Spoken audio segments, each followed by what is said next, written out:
We turn now to a story out of Austin, Texas, that's shocked social justice activists nationwide. Some people sometimes think that some of what I've done to bring attention to issues isn't the best thing to do, you know? But I like the trip to Venezuela, working with the FBI, those kind of things. People sometimes, I guess, are controversial. The film's called Rebel Evolution, and it's about a hardcore leftist, anarchist activist that made a 180-degree turn and ended up being an FBI informant against the left. It's sort of the primary story. We're doing about 20 minutes, correct? I'm going to get as much as I can out of you. You know, there's not that much in there. I mean, what can I say? That is absolutely Pick the brain. True. Okay.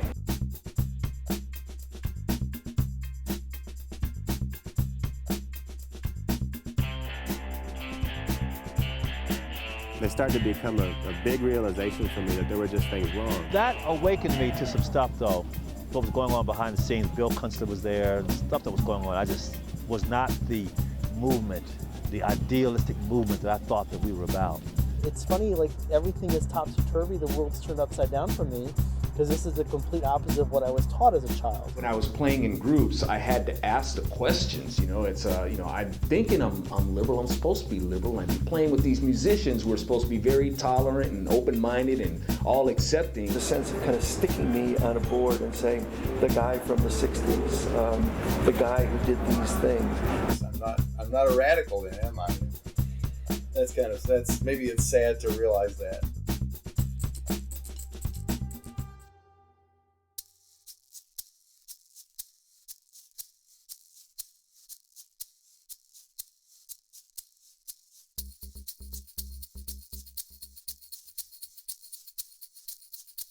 I actually really got into political activism on this back patio for medicinal marijuana issues, you know. That was my first action. That's a banner hang, you know, climbed the moon tower. Statute of limitations is over on that, so I can say that. I was raised in the church when I was younger. My parents, at some point, I guess they began to not get along and they quit going to church at that time. And ultimately they divorced when I was 12. Well, I didn't handle that too well. I kind of felt like the whole world was something different than I thought it was supposed to be.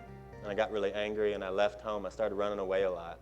He was very much a seeker and really wondered about questions of the world, and we talked a lot. He had a lot of kind of naive questions, and but you know, he was very philosophical. Ultimately, I decided to straighten up a little bit. Even though I was probably still pretty rowdy, I wasn't as bad as I was. It was when he was around 20 years old, 20 or 21. He was unhappy in Houston. And I said, hey, why don't you come down to Austin? I moved to Austin, Texas, when I was 19 or 20 from Houston. And I got involved in I guess I became politicized. And so we made a big 40-foot-long banner and climbed the moon tower and hung it and did a press release. It was the first time I'd ever done that. And we sent it out, and then the media actually read our press release verbatim.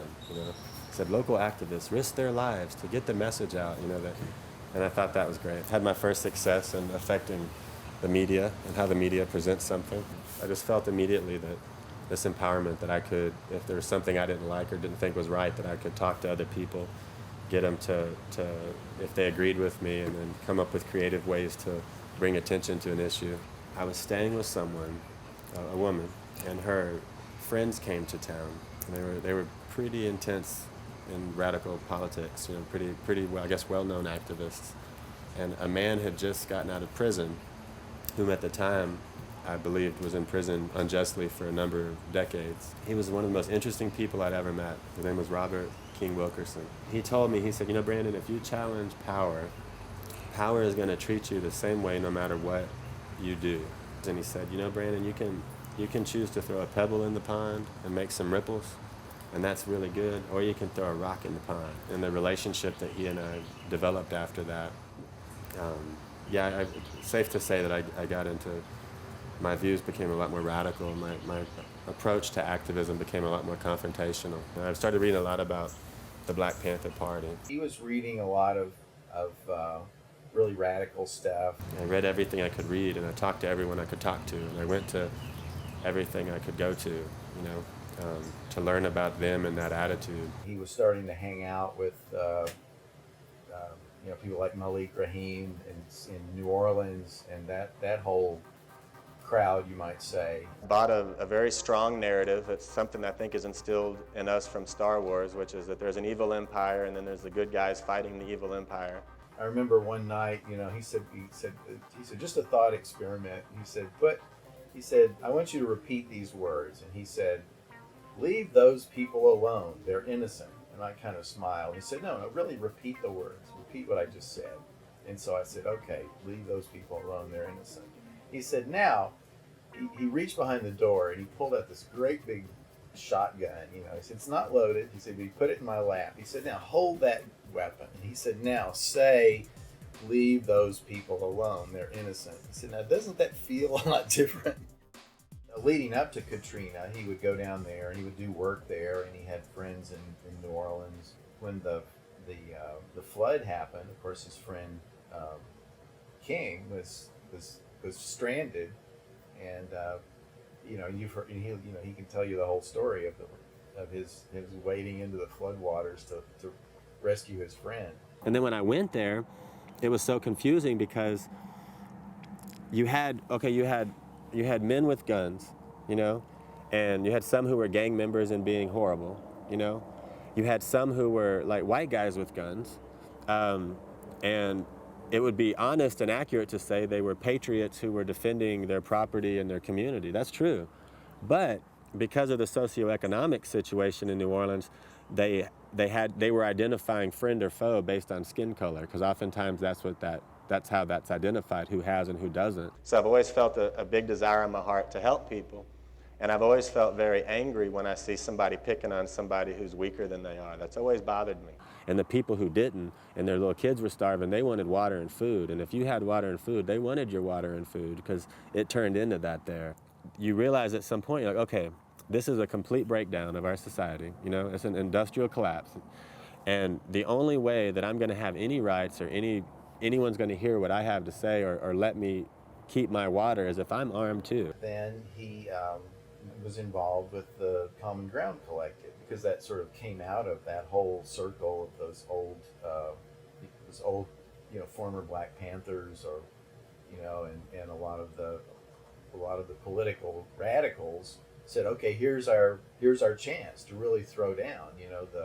The system has failed. There's just chaos and need, and anyone that goes down there can probably help out and help protect people. And so I said, well, we have to figure something out. So I said, well, we're going to write a letter, and we're going to tell people who we are and what we want to do, and that we just don't have all the answers, but if we just call us and let's put our head together and let's help address the issues that are going on in their community. And the next thing you know, we had 11,000 flyers up in that area on the doors.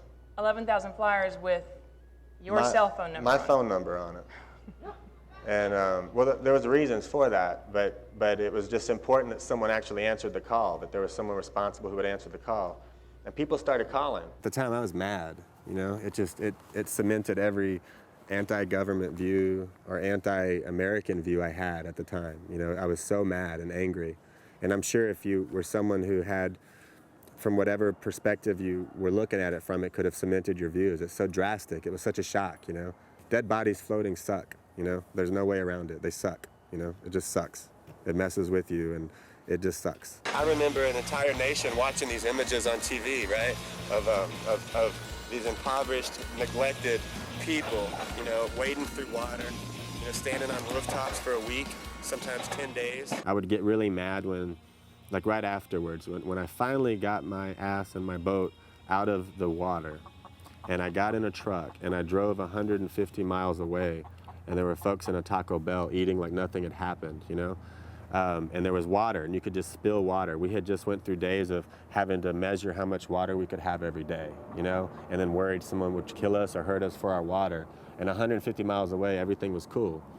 And I remember I was pretty resentful about that. I felt resentful that people weren't more concerned. Like there was no government there. There was very little government, very little law enforcement representation.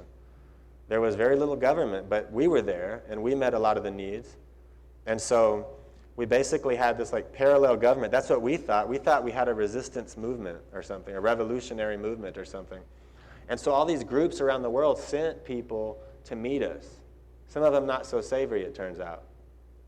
You know, relief organizations, relief groups, humanitarian groups.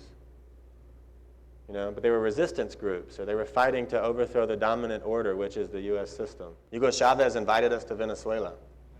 He wanted to embarrass the U.S. government. And at the time, there was a lot of commotion going on, but I actually went. I went there.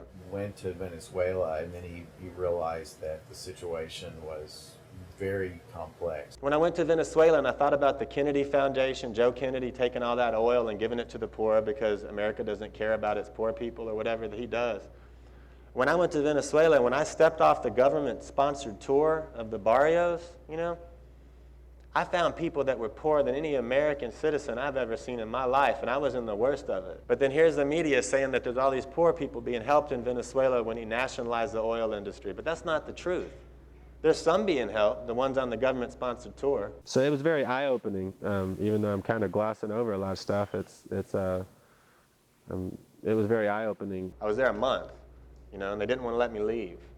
I could tell you a whole bunch of stuff, and I had bodyguards who really weren't my bodyguards. You know, it was really scary. Because of my history and because of the connections I had, they were very convinced I was the real deal as a revolutionary, and which I was at the time. You know, I thought I was, at least. There were many, many layers of intrigue, and you know, who's became, you know, who's trying to discredit whom, who's trying to finance a war against whom. At the point that Venezuelan officials, or folks from PDVSA, began to try to get me to go with them to meet with the FARC and a group like the FARC, I had a bit of a problem with that too. It was kind of weird. I felt like a pawn, and I was a pawn, you know. I was being a pawn.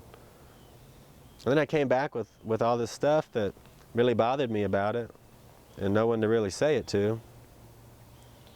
And then after I came home, everything just kind of hit at once, and I was like, you know, this isn't right. I'm in the wrong. I'm helping people, but it's still not right. You know, there's a lot of stuff going on that's not right. And so I just kind of wanted to get away at that point. They didn't really let me get away. You know, like I would still, because of what I had done, and because of the AK-47 thing, and the Venezuela thing, and the Panther thing, and the New Orleans thing, people would run things by me all the time. You know, they would run things by me and say, hey, like, you know, the Lakota Nation is declaring independence. Can you help us get guns to the Lakota Nation? And I'm like, I'm not going to get arms to them. And things really hit the fan when a Palestinian activist and advocate who ran a nonprofit approached me. That's when things hit the fan. At that point, I said, okay, these folks are going further with this than I did go, and I have the ability to stop them, you know? I have the ability to stop them cold in their tracks. That's how that relationship started, you know? And I felt horrible when I first contacted him. I was like, oh my God, you know? I can never tell anyone I did this. I turned someone into the FBI, you know? I can never tell. But I couldn't morally justify not doing so. I was like, who are these people around me that I can't tell that I stopped a bunch of Israelis from getting blown up? Why do I care what they think if that's a problem to them? We turn now to a story out of Austin, Texas, that's shocked social justice activists nationwide. A prominent Austin-based activist named Brandon Darby has revealed he worked as an FBI informant in the 18 months leading up to the Republican convention.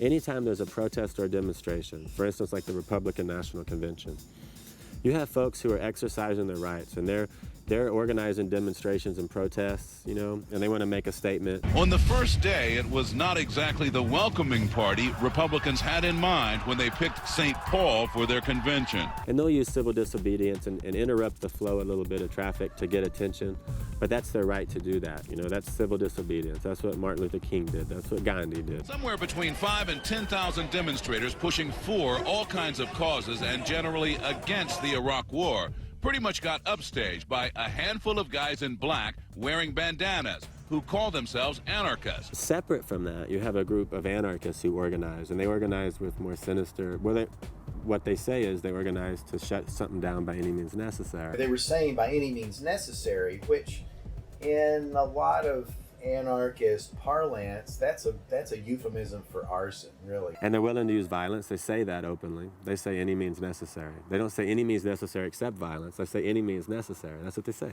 One way or another, I'm gonna find ya. I'm gonna get you one way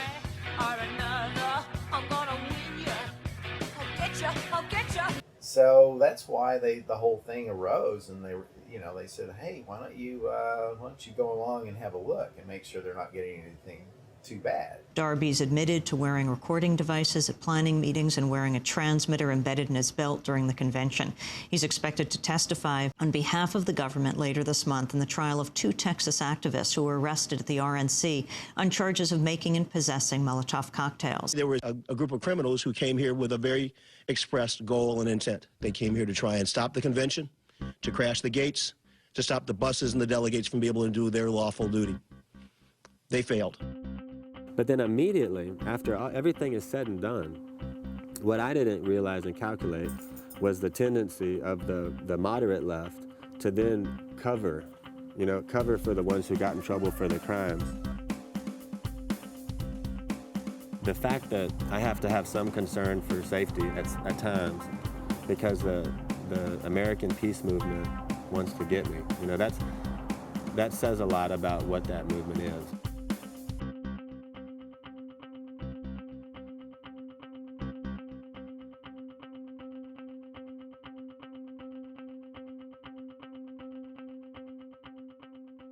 The real awakening, first awakening, came when I was in France.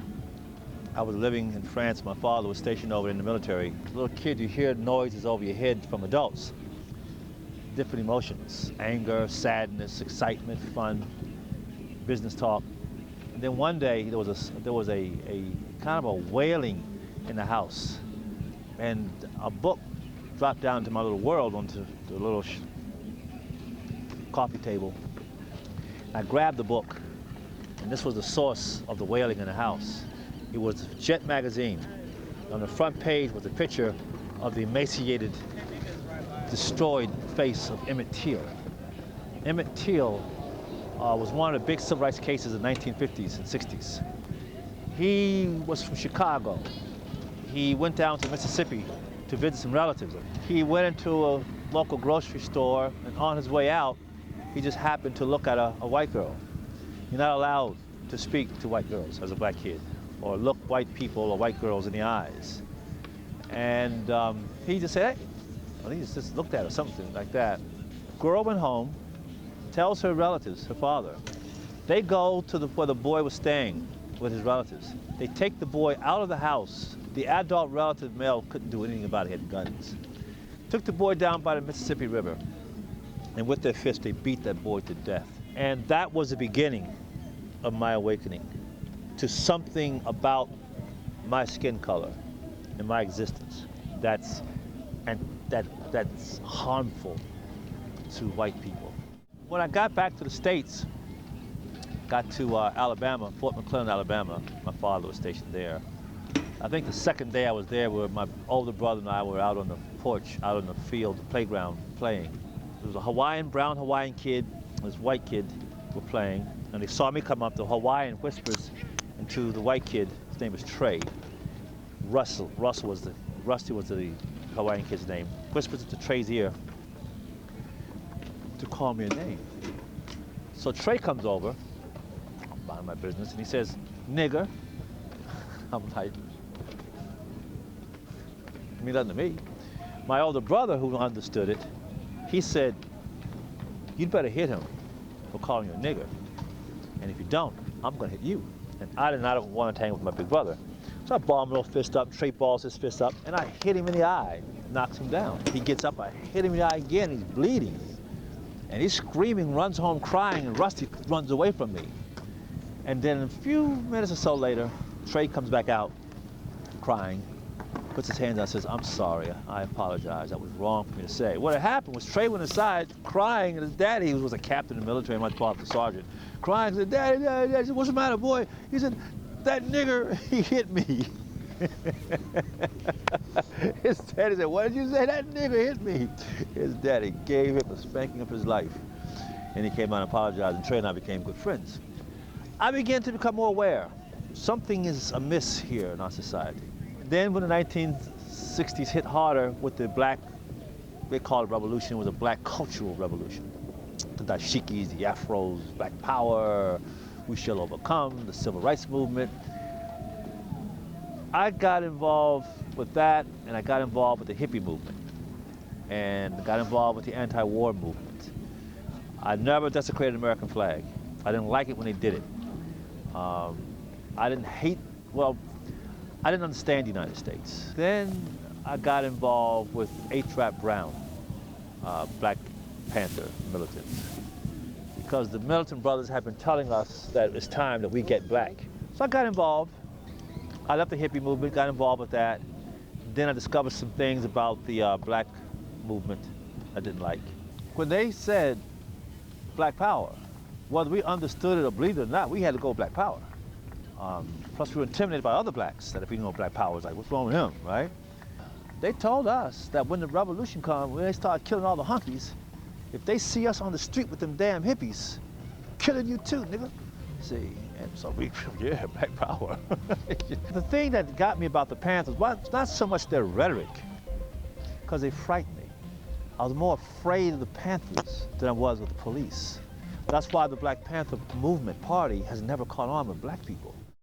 Residents begin to tell me, they say, hey, Brandon, thank you for what you're doing. And I was like, no problem, it's a lot of us. And he said, thank you, thank all y'all, but know this, we work with you in spite of your politics, not because of your politics. We're not interested in your politics.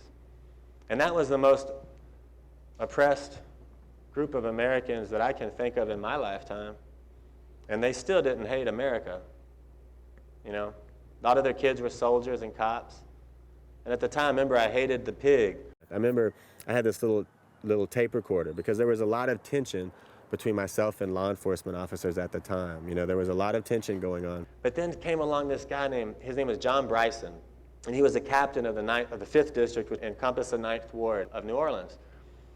And you know, he wasn't the nicest guy to me at first, but he wasn't mean either. And he called me one day and he said, you know, I was driving around my community thinking of how much I dislike you and what you stand for. And I said, that's funny, I was just thinking of how much I don't like you. And he said, but there were these kids going around giving out prescriptions to all these elderly people who came back, who y'all are helping come back, and I'm having a hard time disliking you when you're involved in stuff like that. And I said, well, you know, honestly, when you're talking to me like this, I'm having a hard time disliking you. And I had this tape recorder, and one of the folks from the media collective had borrowed it to do an interview with the police. And sometime after it had occurred, I started going through the recordings just to hear what was on it and have memories. And I heard this woman from the media collective screaming at police officers, you know, and I heard her screaming at other reporters about how they were fascists and they were this and they were this and they were that and they were this and they were that. And this whole time in my mind, I had this mentality, and we had promoted this idea that the cops and the media and everyone was against us because we were challenging the status quo. We were challenging the power structure. And the truth was, they were primarily against us because we were assholes. We were big assholes about it. He and I meet up, we start talking, and we start figuring out how can we help people. And I thought, I was like, he's just trying to spy on me because I'm an activist and everyone knows. And this is something very prominent in the left. When I accepted John Bryson's invite to come eat dinner with his family and talk about the 9th Ward, that helped more people, us talking about that, than me throwing rocks at him ever helped, you know? And figuratively, of course. But that helped a lot of folks, you know, that change in attitude. I don't know if you remember when the car blew up, that there was a car supposedly, it was in Bel Air, Maryland, north of Baltimore, about 30 miles north of Baltimore. And apparently a couple of guys had come to Baltimore with a bomb. And unfortunately for them, the bomb blew up in the car and killed them. You know, of course, we wanted to blame the CIA, the FBI, and of course, it's all proved wrong. But that awakened me to some stuff, though. What was going on behind the scenes, Bill Kunstler was there, and stuff that was going on. I just was not the movement, the idealistic movement that I thought that we were about.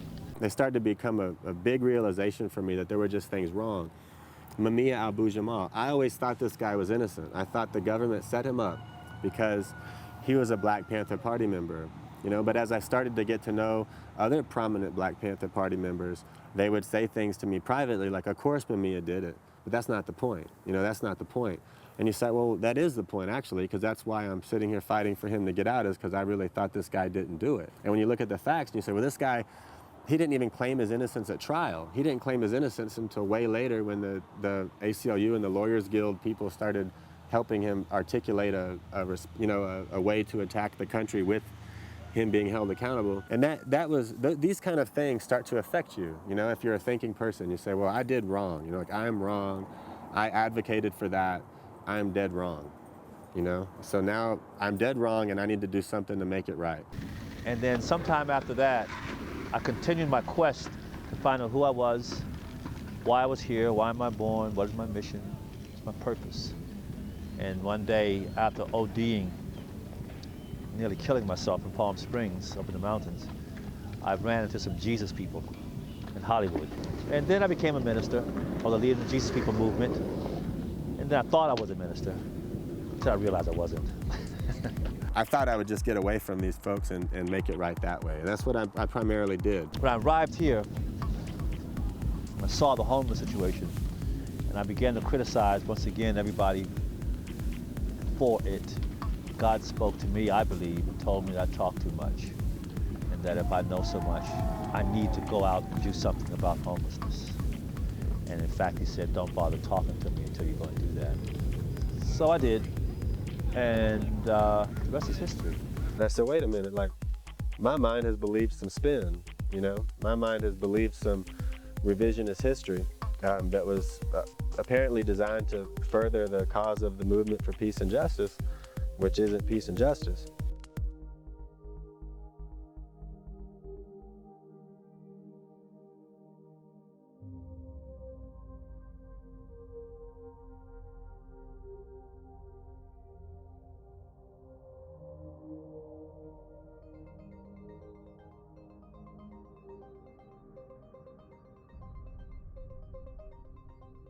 So, you know, someday when these trials are over, I'm probably going to say my opinions, you know.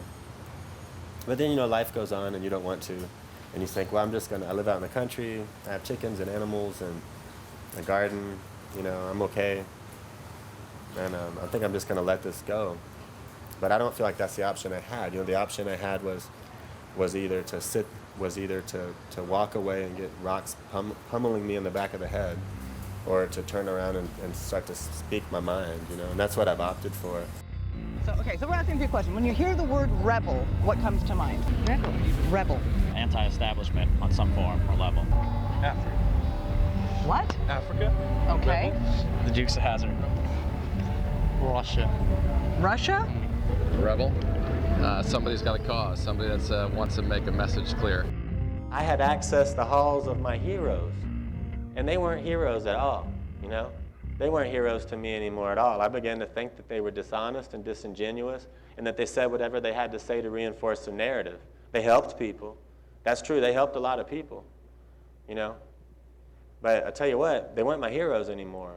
And so I began to think, well, you know, this narrative that these people have been my elders who I've read their books and I've believed for so much, and I thought because they were helping people that everything they said was gospel, and I'm starting to realize that they don't tell the truth all the time. There's a narrative because there's a belief in their mind that it is morally okay to control what information you get to make sure that you live correctly and in the way that's right. And that's scary. You're going through life and you ended up becoming a political person. How did that happen? Well, actually, I always said that if Hillary Clinton ever ran for president, that I would do anything I could for her to help her. So I've always been a big fan of the Clintons. Boy, that was a tough decision for me to make the day that I called up the McCain campaign and said, you know, I'm a Hillary supporter. I've got a team of volunteers here in Chicago, and I want to start volunteering as Democrats for McCain and working for the McCain campaign. And, you know, my life took an interesting roller coaster road after that, because it was shortly after that you know, the left and that my former party, you know, declared essentially war on me and everyone like me who didn't fall in line and didn't want to go along with the craziness that they decided to engage in. What's interesting is I grew up in Cleveland, Ohio, and I was always a Democrat. When I was a kid in grade school, I remember one of the nuns asking us as a class, it must have been a presidential election year, and she asked, what's the difference between a Democrat and a Republican? And we all raised our hands, and she called on me, and I said, Democrats are good and Republicans are evil. And everyone else in the class put their hands down, and we looked at the teacher because that's the answer they would have given to. And she smiled, and she said, no, that's not quite it. But you see, that's what we were taught. I was a Democrat because my folks were Democrats. We got bamboozled, as Malcolm X says. We got bamboozled into the Democratic Party. But for years, even when I was a so-called trying to be a minister, I recognized the failure of the African-American leadership at that time. How we were really screwed up as a people, and Jesse Jackson, those guys want to help us out. All right. When I became an activist for the homeless, and I really saw how bad it was and that they were not involved. And after also I tried to support Jesse Jackson for president. When I found out a few other things, I realized that my real enemy were the Democrats. So I left the Democrats and became an independent politically. I had never really done anything that, caused people to hate me or to see me as a controversial figure. I was always in event planning and nonprofit development consulting and healthcare consulting. So very innocuous, non-political, out there kinds of things. Our Hillary group, once she suspended her campaign, there were a lot of people who were very afraid for their careers and for their businesses, or even their personal safety, so that they didn't want to be seen as openly supporting a Republican ever, especially in a city like Chicago. As a homeless activist, the socialist activist of downtown LA, homeless activist, was putting the word out in the street that I was a conservative, that I was a Republican. As far as I was concerned, Republicans and conservatives were rednecks, bigots, right-wingers. Don't call me no Republican. And I never understood that until I began to realize they'd been listening to my rhetoric, and more than I was listening to it. What I began to find out was I was a caring person, and I had bought into a narrative that left was caring and right was for rich people who didn't care about other people. That's what I fell into. That's what I believed. And I bought into it, but when the pedal hit the metal, I began to realize that I had a lot of similarities that weren't so left of center. I had a lot of things I believed and felt that weren't so left of center at all. But I didn't know that at the time. I was telling homeless people, we need to get off of welfare. We need to create our own jobs, our own businesses. We need to take control and some ownership. I didn't know those conservative ideals. I didn't know that. I was saying about responsibility.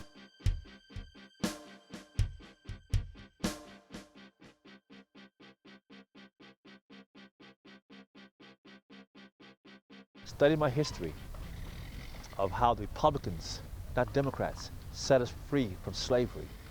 How it was Republicans who fought for us, and the Democrats were the ones who enslaved us. That's when I began to realize I'm going to become a Republican. And I did. And then I realized, oh, now I see what the socialist homeless activists were saying about me. And they were correct. That I was a conservative Republican of all things. God. The people who are drawn to the left, they have this in them that if they see someone speaking out or someone's challenging things, that they just naturally will go after you with everything they've got to try to scare you to shut up. As much grief as I took for that, the black supporters of Hillary, it was a living nightmare for them because they were called race traitors. They were intimidated, they were bullied in their own community, and it was a constant thing all throughout the campaign. Those of us that chose to break from the party and to vote Republican for the first time in our lives and support a Republican campaign for the first time in our lives, we really got hammered. You didn't have a choice, especially me as a gay man. They said, if you're gay, you have to vote Democrat. And if not, then you're a racist and you're a traitor, and you're anti-gay, which is bizarre. But if you follow their train of thought, anyone who defies them and tries to get off the reservation that they've created for the Democrat Party, if you get outside of that, as a gay man, I'm not allowed to vote anything but Democrat, and if I dare try to, they're going to stamp you down to make sure that others don't follow your example and do this as well. When I was little and and going to school, I like to think that I had more of a expanded vocabulary, right? So in speaking in the fashion that I would speak, I would get accused of trying to be white. So right off the bat, of course, that's going to set off some bells, and it's like, okay, well, let me get this straight. I speak in a certain manner that sounds intelligent. Is that what you're saying to me? So maybe what you're telling me is that when I sound white, I sound intelligent, And does that mean that intelligence is something that's exclusive to only white people? And on the other side of that, in order for me to qualify as sounding black, I have to sound stupid. Do you realize that you're insulting yourself? You're not insulting me? You know, I mean, this is something that, thank God this bell went off in my head when I was a little kid. Where does it start from? If I can jump toward maybe back, maybe like the late 90s, you know, before the Bush administration, before 9/11, all that sort of stuff. When I was going back and forth to LA for a little bit. But in the later 90s, I was spending more time in LA, and I was exposed to even more liberalism. And when I was playing in groups, I had to ask the questions. You know, it's you know, I'm thinking I'm liberal. I'm supposed to be liberal. I'd be playing with these musicians who are supposed to be very tolerant and open-minded and all accepting. But if you challenge their narrative, all that tolerance and acceptance goes out the window. But I would listen to the things that they believe. And I was like, well, you know, I'm supposed to believe this, but I don't. You know, and I had to start asking the questions. And being the open-minded liberal that I'm supposed to be, I actually did open my mind. And when I did, I found that I was a conservative. And the musicians that I'd be playing with, of course, they're, you know, music, you lean to the left. And that's usually like the typical thing. So I ended up being the odd man out. So doing these things with these musicians, like, look, man, I'm tired of arguing with y'all. We're not getting anything done. We're hardly playing any shows. You guys want to use rehearsal time to argue about politics all the time. So you know what? I'm just going to go do my thing. So as I told you, I was a martial arts instructor. So when I shut down my school, you know, after hours, I would set up my camera and I would just start talking. And eventually I started writing up scripts, and then I put them up on MySpace, right? So from MySpace, I started to get a little bit of following, you know, with these videos. And then somebody said, hey man, why don't you put these things up on YouTube? It started getting hits, 10,000, you know, 50,000, 100,000, and went viral, right? And then from there, I just kept on doing them. The videos would start to go from 100,000, they started stepping into the millions. There's this agenda where it says there are white people and there are people of color. You know, somehow grouping every other person on the planet and ethnicity in together as an opposing force to white people. And I don't agree with that. You know, like, I really don't agree with that. And you can't say that now, because if you say that, you're a racist. You're a white supremacist racist who doesn't understand. The Marxists and the Socialists have a document of their own which states that the way they'll take America down was 4 pillars. And I think the 4th one was through black people, playing on Jim Crow, slavery, their anger, and we'll whip that up. And it's worked. And what they have done over the years now is they put it into our mind through black socialists. You're acting white by taking books home to school to study. You're acting white by speaking proper English, knowing that if you take your books home and get education and speak proper English, you're going to elevate socially, politically, economically, and so forth. The last thing the Marxists and socialists want for America is for black people to act white. And so mostly it was just like white academics and white intellectuals, you know, who found a couple of token black leaders to agree with them. I did like different kinds of music, but because I was open to listen to this kind of music, I was wanting to be white. It's like, are you serious? Are you kidding me? Just because I like this revokes my black card? So I caught heat for it. Sometimes people want to fight, you know, just because you thought differently from they do. It's like, man, I don't even get this. So another thing that sets off that bell that kind of helps me to know that I'm in the right place is when I say I'm a Republican. Oh, you're a Republican. You must want to be white. Oh, it's familiar territory again. So it looks like the ones who are really trying to keep shackles on people are you. You don't want people to think freely. You don't want people to express themselves freely. You hate oppression. You hate what the white man has done to you, yet you want to do the same thing. The real cause of the race slavery wound in this country is not white people. It's not the United States. It's black people. We black people. You see, there is a canard that the black man and the white man was getting along fine one day. They're all just living great. One day the white man decides to turn himself into a devil. So he attacks the black man, beats him up, and enslaves the black man. And so ever since that day, the black man has been trying to claw his way back up to the top and revenge and black power. It's not true. The black man when the white man, the Portuguese and the Spaniards of Europe showed up on the west coast of Africa to trade for animate or inanimate commodities, they saw slaves. They saw the profit motive with the slaves that blacks and Muslims had already going on. The wound of slavery was inflicted in Africa. And black people are going to have to, at some point, admit to God, to each other, and to white folks this truth, that had we not been practicing slavery in Africa already, this would have never happened. I gotta say, with Republican and Democrat, one of the reasons why I'm comfortable with being a Republican is because no Republican's ever told me what I'm supposed to be. I've had plenty of Democrats tell me that I'm supposed to be a Democrat because I'm black. You know, it's like, oh, hold on, man. You know, this is America. This is a free country. I'll be what I want. You know, prior to December 29th of 2008, there just wasn't, there was a lot of media stuff about things that I had been a part of, but there just wasn't anything really negative out there. In an open letter to the activist community, Darby maintained he only acted to prevent violent actions by a small group that he says would have undermined the cause of social justice. But after that, all of a sudden, everything was very negative. I had previously just written anonymously, and I ran my website anonymously because I wanted to still be able to make a living here in Chicago. And they outed me by name, and they went after me, and they called me a racist for not supporting Obama, and a traitor for being gay and not supporting the Democrat Party. And gosh, like they took away my life. Yeah, everything good I'd ever done was taken away, you know. I was like not there anymore. I was no longer a co-founder of an organization, you know.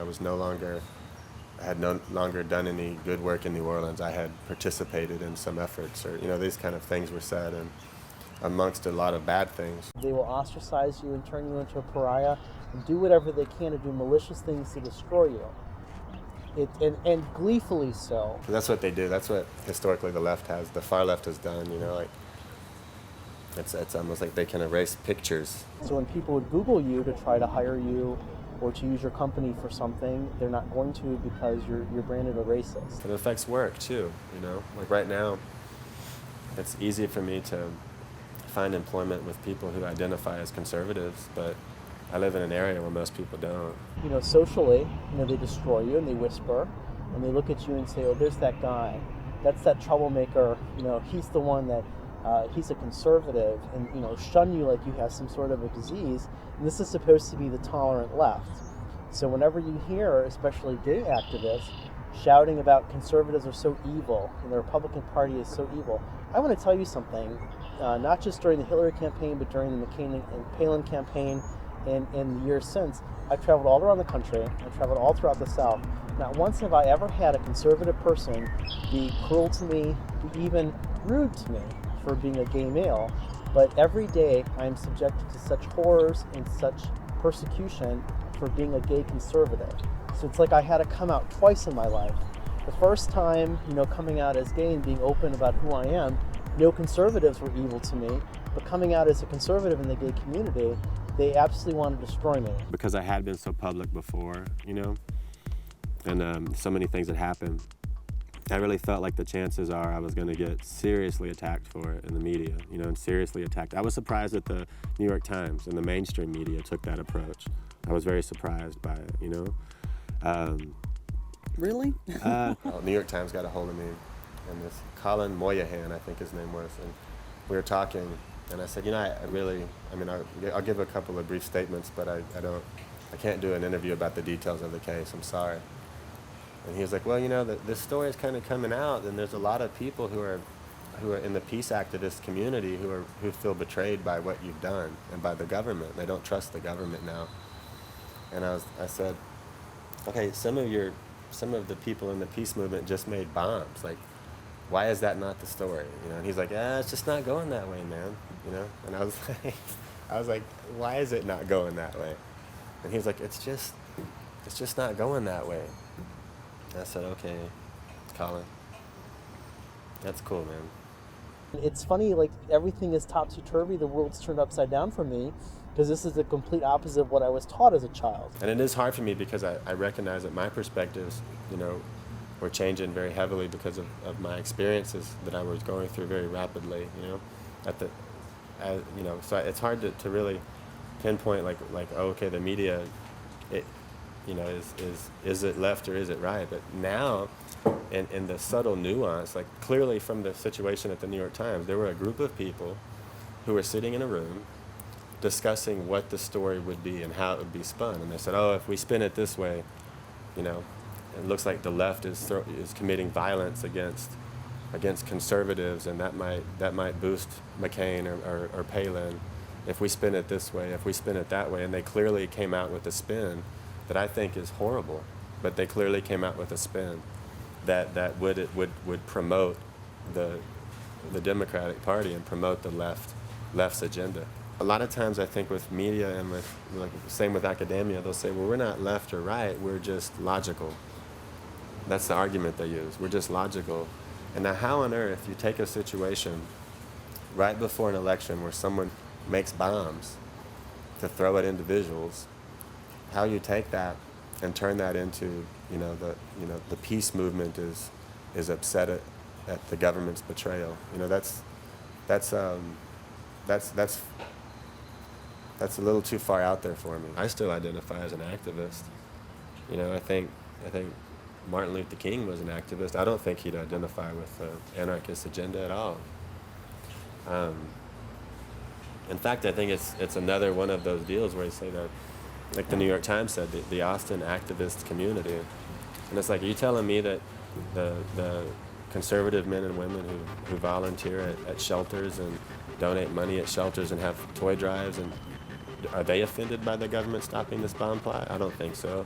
But they're not included in your narrative, They're not included. They refer to, people like me here in the Midwest as, these bitter religion-clinging, gun-clinging, Midwesterners, and put us down. And Donna Brazile and Howard Dean at the DNC both looked down upon us as well and said that the party doesn't need us, that it can be an urban, black, young party, and that they don't need these blue-collar Midwestern people in it any longer.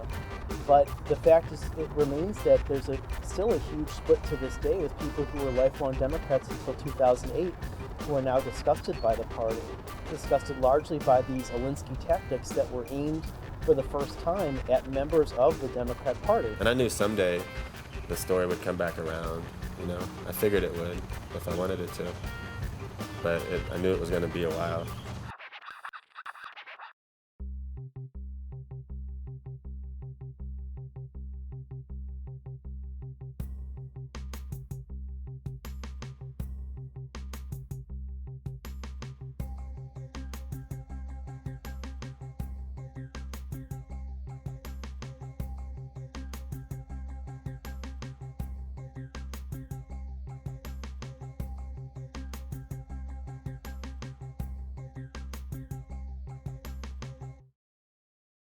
Used what? I even used Wikipedia. Oh man, you did the real research. Shit. You didn't actually read anything I wrote. You just read Wikipedia, which is an interpretation of what I wrote. And the New York Times. I have 4 children. How old? 15, 10, 8, and 2. Isn't that the best? It is. I saw somewhere that you had described yourself as a small C communist. And I describe myself as a small L libertarian. Now, I don't know if that makes us opposites, but I found a quote of yours where I was in 100% agreement, and so I thought we'd start there. Do your thing. Tell me when we're rolling. Are we on? We are rolling. Okay, go ahead. You could not be a moral person with the means to act and stand still. True. I'm going to say I'm 100%. I want you to. Yeah. Well, absolutely. I mean, the problem that all of us face is that we live in a going world. History is in the making. We're not at the end of history. And each of us, not only your 2-year-old and your 15-year-old, but you yourself, and not only a young person like you, but an older person like me, we are all works in progress. And since we're works in progress on a moving train, being neutral is absurd. It's essential to be wide awake. I mean, you can't be a moral person if you don't open your eyes, number one. Number two, be astonished at everything you see, both the ecstasy and the joy of life, and also the agony and the pain, and especially the undeserved pain. the pain that we visit upon one another. And then it's your responsibility to do something, even though whatever you do will be inadequate, partial, contingent, probably stupid. And then your job is to open your eyes again, act again, doubt again. And that's the rhythm, it seems to me, of both activism and morality. How would you define the two sides in America? Like Republican and Democrats? Like whatever. Well, there are really only two sides, I guess. Either ultra-conservative or ultra-liberal. The two sides. How would you yourself define I see. I don't like the fact that people make it two sides. Okay. So I try to avoid that. People tag me as a liberal, but I don't like to say that because that just puts you in one place, and that is a horrible thing to do. On economic matters, I tend towards socialism. On governmental matters, I tend toward anarchism.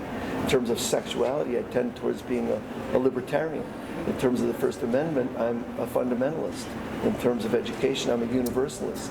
In terms of prisons, I'm an abolitionist. So where do we go with all that? It seems to me it's way more complicated than a simple label will allow you to feel, now I get it. Sometimes I think the notions of right and left are very much concocted to confuse the political dialogue. It seems so polemic, it seems so, like you say, left and right fighting and bitter and everything's spun and so disingenuous, What if there were more than two sides to every issue, but the two parties wanted to box you into a corner, one of their corners?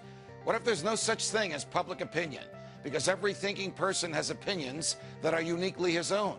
What if what we call public opinion was just a manufactured narrative that makes it easier to convince people that if their views are different, then there's something wrong with that, or there's something wrong with them?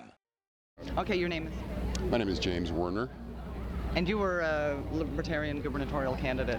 Yes. Is it depressing being a Libertarian? No, it's wonderful. Every day it's a new experience of being delighted with political theory and an absolute anonymity. One thing that's important to me is I understand that you don't want to make it, Republican or Democrat, and it'd be great if we could all just be Americans. But the thing is that there are two distinct ideas of what America is. Most people fall more on the conservative or liberal end of the spectrum rather than the center, which is what we consider the libertarian position to be. This is my philosophy. There's a stark difference between how, I'll say the left and the right, but really what I'm referring to is I'm referring to people who would put a flag in their yard and people who would burn the flag in your yard. There seems to be some differences in this, like a division. And I think usually the people who would put a flag in their yard believe in individual freedom and responsibility because that's what the nation was founded upon. And so that does identify them on the conservative end of things to some degree. We do not and should not, as human beings, bow down to symbols like the American flag, like the cross, like the crescent moon. Symbols like that are unhuman, anti-human, and they short-circuit thinking. So partly I feel that way about symbols, partly I never got the patriotic gene. I'm not a patriot in the nationalist sense. I think as soon as you're a patriot, you're against humanity. And I'm for humanity. That means I don't think the fact that I was thrust accidentally into this country makes me have to be proud about this country. This country is a mix of lies and truths. It's a mix of greatness and horror. It's a mix of war and peace. And why would you embrace the war part? Why would you embrace the genocide part? Why would you embrace the slavery part? I don't embrace that. Therefore, the flag to me, being a symbol that we're supposed to bow down to, is something I resist and reject. Being American, I guess the word that comes to mind is lucky. But the thing is people, they'll get mad at you for thinking of yourself as being lucky to be in America. I was like, okay, well, if you got this mindset that you're lucky, that you didn't have to do anything, you were just born here, you're lucky. It's like, look, you've grown, man. If you really feel like that, you can leave. You can make that decision. You don't have, just because you're born here doesn't mean that you have to choose to stay here. And as well as, being lucky, I guess those kind of blessings come with a sense of responsibility. Now, how would you define the two sides politically in America? The haves and the have-nots. The reason I eschew the left-right dichotomy is that because the left in this form of dialogue, the left side of the argument is all about the collective, and the right side is all about the individual. The problem is that humans are both. We respect and revere the individual, and we respect and revere the community. Those two things are in contradiction, and that contradiction is a living contradiction. And you don't resolve it by saying, I'm a small L libertarian or I'm a small C communist. It doesn't answer your problem. The problem is we are a community of individuals, and it is true that the full development of each is the condition for the full development of all of us. But it's also true that we are each the one and only who will ever trod the earth. There'll never be another like you. And that should be respected and revered, and we should be in awe of it. On the other hand, we are also part of a community. We share a community together, and we actually couldn't do it all by ourselves, nor should we. The first communist, in my opinion, were the Christians in the book of Acts. But it wasn't forced by a government. It was by the will of God and other people. And it was set there as a temporary measure until things could get better economically. All these people had everything in common. They were one. I think that that's where a lot of this comes from. But they're trying to get the government to force a communal, collective lifestyle upon all of us equally, when that is wrong. It's impossible to do. Making people think that it's the morally right thing to do to allow the government to come in and take people's money to give to somebody else, there's no morality in that. Efforts at having government control every aspect of people's lives is, I think that's evil, even though it's probably well-intentioned, you know? Right, well, didn't C.S. Lewis say save us from people with good intentions? See, I don't believe in equality. I don't think there's such a thing as equality as such. I believe in equity. What you put in life is what you get out of life. It's what we taught the homeless at Justiceville. We're not going to give you anything in Justiceville. But here is Justiceville, a fallow field. You come in the field, you cultivate it, you work it, it will give you a harvest. But if you don't work it, you don't get a harvest. From there, it's can we grow that tent until more people see America for what the founding fathers actually saw it for. This place that will guarantee protection for the blessed rights of life, liberty, and the pursuit of happiness. It's very easy to say these are the basic rights now, but the problem is it doesn't resolve anything that we're facing today. What are basic rights? Democrats are really far from those founding principles. One, they believe that government grants you these rights of life, liberty, pursuit of happiness. They don't. The government's job is just to protect those rights. They don't give them. So with coming back to social justice, that really just comes down to, there's already been a word for that. It's called the golden rule. Jesus already came out and he laid down that rule already. That's the rule I follow, not the man-made concept of social justice. I still want to see a fair planet. What my ideas are different. I don't think fair means taking everything you have and giving it away to people, doing what Mugabe has done. I don't think that's fair. I used to. Now, have you ever had a deeply held political or philosophical belief that then changed 180 degrees in your life? Well, I'm not a fan of the United States government system as far as the democracy, because it's gone way too corrupt. It's stupid and outdated, honestly. There's better solutions to government. Such as? I don't know, in my eyes, socialism. Under the right leader. I think when you're younger, your beliefs are a little different than as you mature, you have kids. So yeah, I probably had some, I don't know if I've had deep felt beliefs that have changed, but I definitely am willing to tweak the model. I mean, that's what dialogue's all about. I'm willing to admit if I'm wrong about something. I think as a leftist activist, and not just leftist activists, I think activists from any perspective, wherever they're coming from, they're in an insular world oftentimes, like we read the things that support our worldview and encourage us in our worldview. And so we lose the understanding of the nuances of other perspectives' arguments, So naturally what happens is, just like with people on the left calling Tea Party members teabaggers and the dehumanization that occurs, where there's a strong dehumanization that occurs across the board with any group who has what seems like an opposing worldview. And I think that I had all of my information was coming from multiple sources, but from one system of logic. And then I went to New Orleans, and because of the position I was in, I had to interact with people with different worldviews. I had to interact with people who were involved in, who represented the U.S. government at different levels, and people who represented law enforcement, and people who represented the corporations who were there cleaning up and had a huge profit motive to be there cleaning up, and so forth. But what I started to learn was, as I got to know people, my brain no longer allowed me to dehumanize them as an enemy. Every minute, every day, I change, as does everyone, as do you.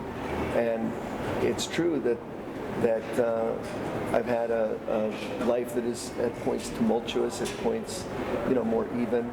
But if I were to look back and say, what are my great accomplishments, I would say raising 3 extraordinary young men is the thing I'm both proudest of and least ambivalent about. Do I have regrets even there? Of course. I mean, you can't be 20 years old and not have a lot of regrets. And so certainly, I'm 66 years old, so surely I have regrets, not only personal regrets, but political regrets. But nobody gets to kind of start over. Everybody has to lean forward. And so I take as my responsibility the job of kind of forward motion. We grow up, I was raised and sent to public school and elementary school and civics class and raised on all the ideals that our civilization is supposedly built on, and the principles that our system of government is built on. And then, I got into the world and I started to see how much corruption there is, and how money talks, and how sometimes there are just some grave injustices in this world. It's not difficult to see. And then I became very disillusioned and thought, this is not right. We must cast out this evil and have good guys run the show. And then you read history and you realize that the good guys have been throwing the bad guys out since the beginning of history, and it's really an ongoing process. The fact that the Founding Fathers founded this country on a gamble, in my opinion. They gambled. They gambled with the posterity, who we are today. What I mean by that? When they said, we the people of the United States, when they created this republic democracy, they were gambling that this particular group of human beings would not behave as human beings have behaved over the last 5,000 years recorded history by which we lived under monarchs. Human beings have a natural tendency to want to be told what to do. We don't like to make decisions. We fight for the vote, the freedom to vote, to vote, to vote. Once we get the freedom to vote, what do? We don't vote. I began to really respect the stability we have. In our organization, in our parallel revolutionary movement or whatever we had,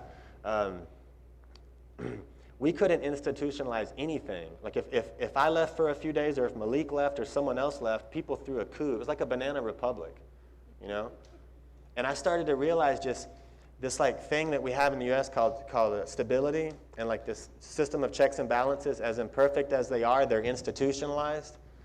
I started to appreciate that a lot. I've realized that we really do, in the industrial world, have a civil society. And it may not be perfect, and it certainly doesn't provide perfect justice for everyone. It's not really something we need to overthrow by violence in order to start over. I think we've got a pretty good attempt at mediation going. It just needs improvement. I guess I'm not a radical then, am I? Maybe it's sad to realize that. I'm not orthodox. I'm not dogmatic. I want to always be able to rethink. It was. I think it was Jung who once said, "I'm glad I'm Jung and not a Jungian, because I can still change my mind." It seems radically different from being a revolutionary with an AK-47. and having the support of the majority of the left, which is what the case was, which is kind of proves my point, I think, the fact that they were supportive of me at that time.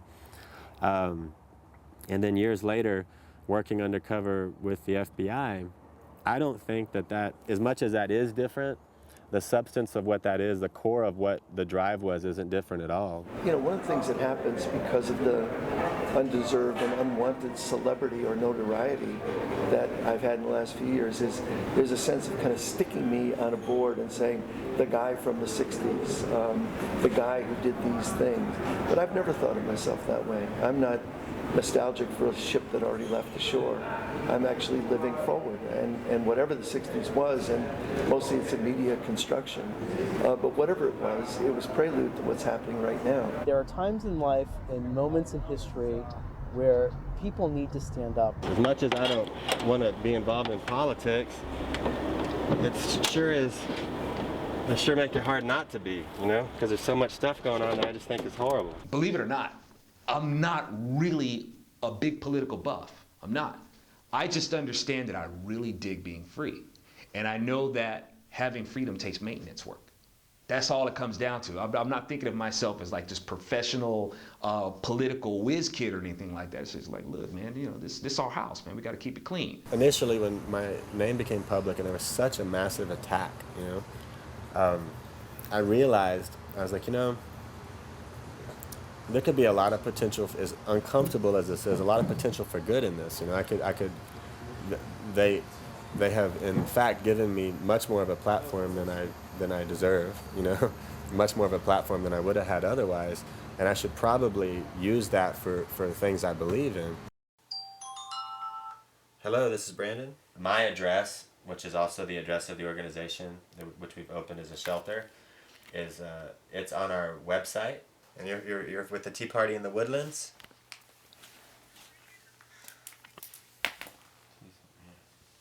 The network that we're building is going to be really significant in the future, because whenever there's a disaster anywhere, we can put the call out to Tea Party groups and 912 groups and other liberty-minded groups and patriots. You know, I think folks in the liberty-minded movement are used to we're critiquing what's going on with our federal government, but we have to show another option. We talked about that earlier. I mentioned that. I said there's this narrative where if you want to vote to help people, you vote for the left, and if you want to vote for white, racist, rich people, you vote for the right.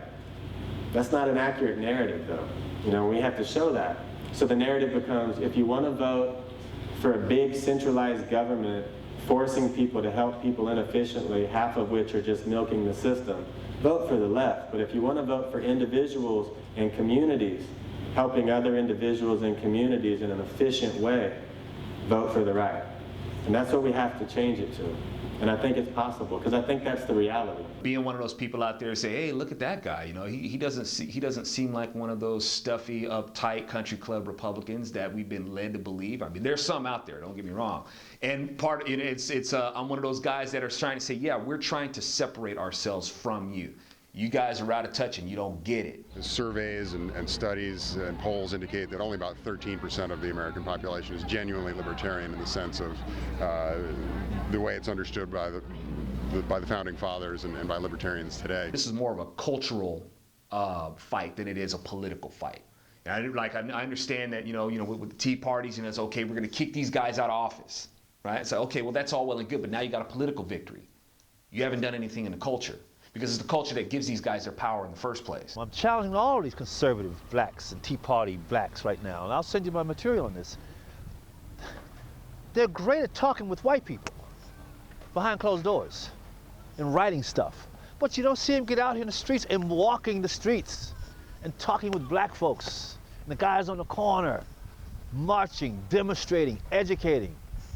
But they're very good at knocking us. I can't help but think of different movies I've seen where, you know, people were standing up against the tide and, you know, the odds are against them, but they hold their ground.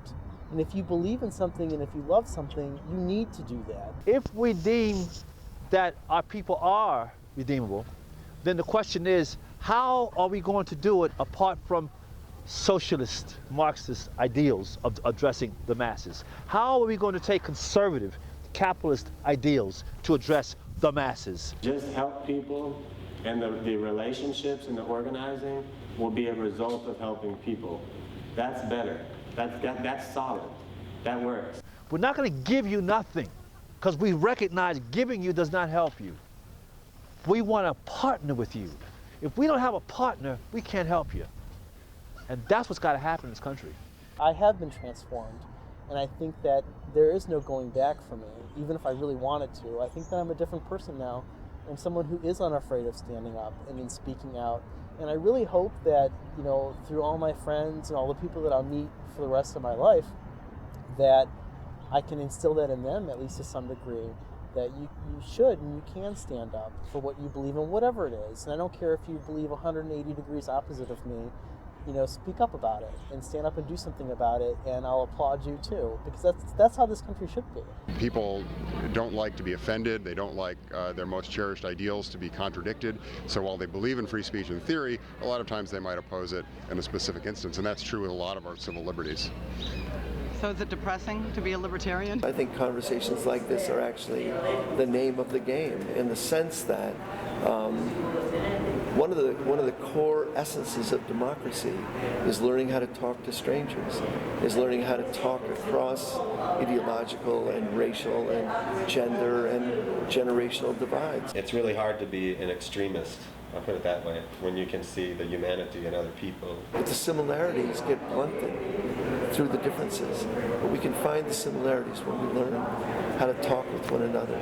So I would say talking to strangers is essential, and I wouldn't dismiss this or be impatient with it. I would say talking to people who you think you have profound disagreements with is actually a good exercise in democratic living. Through the dialogue, we'll develop something, you know, hopefully closer to perfection. It'll certainly be something closer to palatable to everyone that we can live with without resorting to civil war.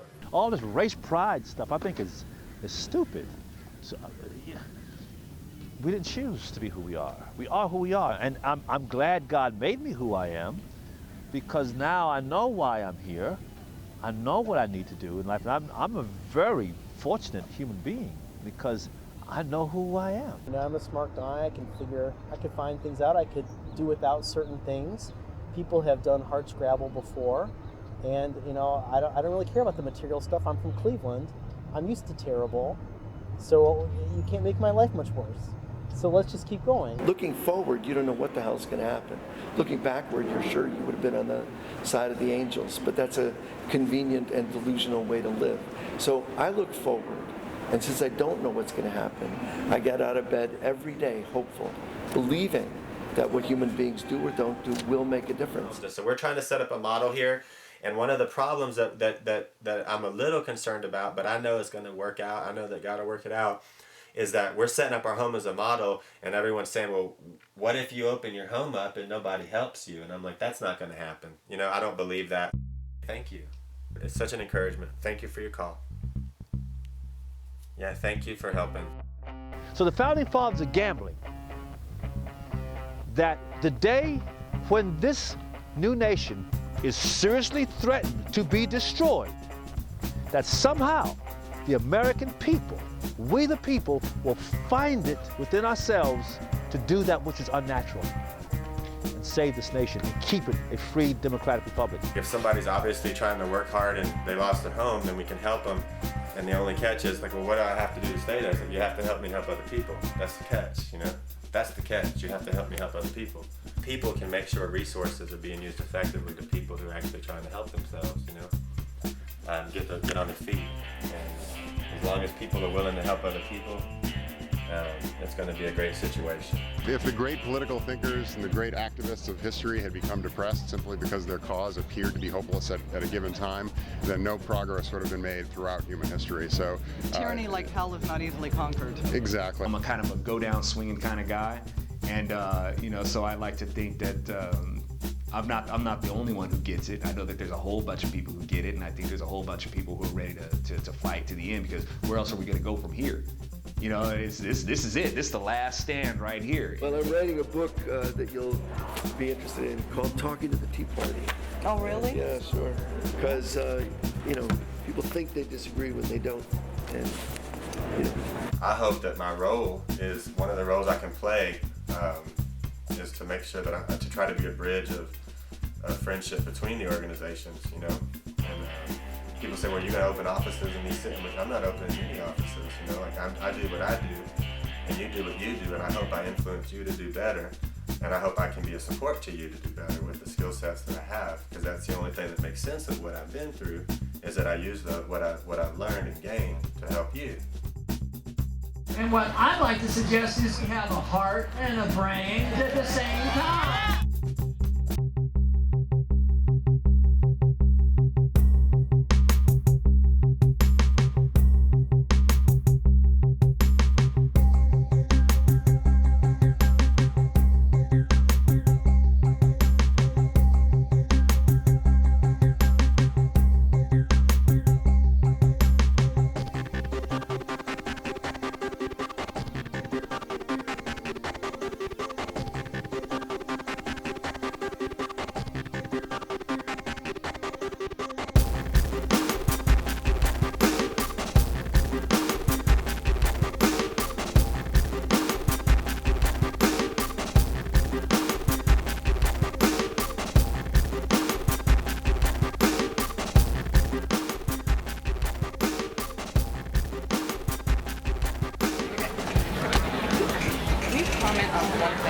Sure.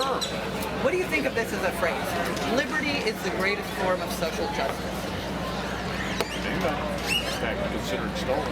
No.